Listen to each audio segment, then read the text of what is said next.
पाहताय JB TV news. बातमीत सत्यता हीच आमची ओळख। रस्त्याची दुरुस्ती करा अन्यथा तीव्र स्वरूपाचं आंदोलन छेडणार ग्रामस्थांचा इशारा। धुळे शहरात लगत असलेल्या चित्तोड ते रावेर गावापर्यंतच्या रस्त्याची दयनीय अवस्था झाली आहे। या रस्त्यावरून मोठ्या प्रमाणात अवजड वाहनांची वाहतूक होत असते आणि त्यामुळेच या रस्त्याची दुरावस्था झाली असल्याचं ग्रामस्थांच्या वतीने सांगण्यात आलं आहे। या परिसरातील रावेर, दह्याने, भयाने, अजनाळे यांसह इतर गावातील ग्रामस्थ तसेच शाळकरी विद्यार्थी हे धुळे शहरात येत असतात आणि या रस्त्यावरून जाताना अनेकदा अपघात देखील झाले आहेत। त्यामुळे सामाजिक बांधकाम विभागाने रस्त्याची त्वरित दुरुस्ती करावी अन्यथा तीव्र स्वरूपाचं आंदोलन छेडण्यात येईल असा इशारा रावेर गावातील ग्रामस्थांनी प्रशासनाला दिला आहे। प्रतिनिधी परीक्षित परदेशी, धुळे। चित्तोड तर रावेर त्याच्यामध्ये रस्ता खराब झालेला आहे। अतिशय फार मोठ्या प्रमाणात रस्ता खराब झालेला आहे। दोघं बाजूने असा फाटून गेलेला आहे रस्ता।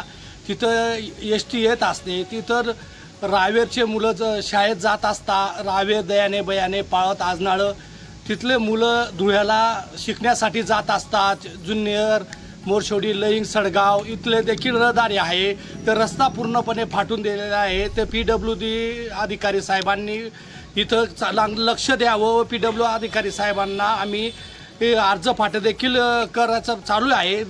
तोंडी स्वरूपात आम्ही पहिले सांगतो आहे की PWD अधिकारी साहेबांनी डिपार्टमेंटनी इथं येऊन ती चौकशी करून ते रस्ता तिथं रिपेअर करावा, जेणेकरून अन्यथा अपघात होऊ शकतो। आणि तिथं मागे एसटी देखील खाली टेकून जात होती, ते कोण माणसांनी गावातले रिपेअर वगैरे केला आणि ती एसटी जाण्याचं जेणेकरून खाली टेकता येऊ नये याच्यासाठी तेवढं आम्ही रिपेअर केलेलं आहे। जर लवकरात लवकर हा रस्त्याचं काम PWD अधिकारी साहेबांनी रिपेअर नाही केला ते आमच्या रावेर गावातील ग्रामस्थांनी हे आम्ही आंदोलन करून व निवेदन द्यायलासाठी आम्ही पूर्ण गाव तिथं जाऊ असं प्रशासनाला नम्रपणे विनंती करीत आहे।